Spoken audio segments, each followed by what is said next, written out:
1923 तक के कांग्रेस अधिवेशनों ने जो रफ्तार आजादी के आंदोलनों को दी थी, वो आगे भी बदस्तूर जारी रही।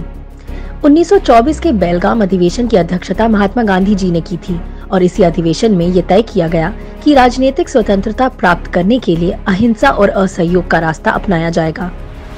1925 का कानपुर अधिवेशन इस मायने में ऐतिहासिक है कि इस अधिवेशन की अध्यक्षता श्रीमती सरोजिनी नायडू जी ने की थी।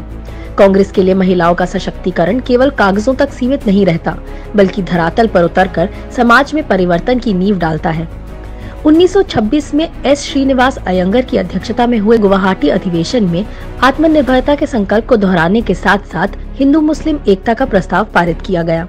1927 में M.A. अंसारी की अध्यक्षता में हुए मद्रास अधिवेशन में दो बेहद महत्वपूर्ण प्रस्ताव पारित हुए: साइमन कमीशन का बहिष्कार और पूर्ण स्वराज का संकल्प। इसी अधिवेशन में चीन, ईरान और मेसोपोटामिया में भारतीय सैनिकों के इस्तेमाल का विरोध करते हुए प्रस्ताव पारित किया। आज जब सत्ताई नफरत चरम पर है, जन सामान्य में हिंसा की भावना भरी जा रही है, तो ये समझना और भी जरूरी हो जाता है कि आजादी पाने के लिए हमारे प्रिय बापू ने अहिंसा का मार्ग क्यों चुना, क्योंकि हमारे देश की प्रवृत्ति कभी हिंसक नहीं रही है और ये हमारी जिम्मेदारी है कि हम अपने देश की प्रवृत्ति बदलने की इजाजत न दें, चाहे वो कोई भी हो।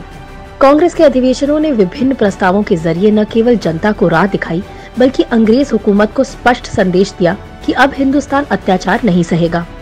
अत्याचार के खिलाफ खड़े होना हिंदुस्तान की मिट्टी का स्वभाव है और जिस भी अहंकारी सत्ता ने इस स्वभाव को दबाने की कोशिश की है, उसका पतन निश्चित है।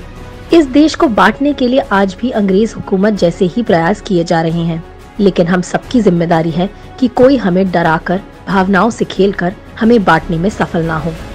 ये आजादी बहुत मूल्यवान है, हमें मिलकर इसकी रक्षा करनी है। जय हिंद।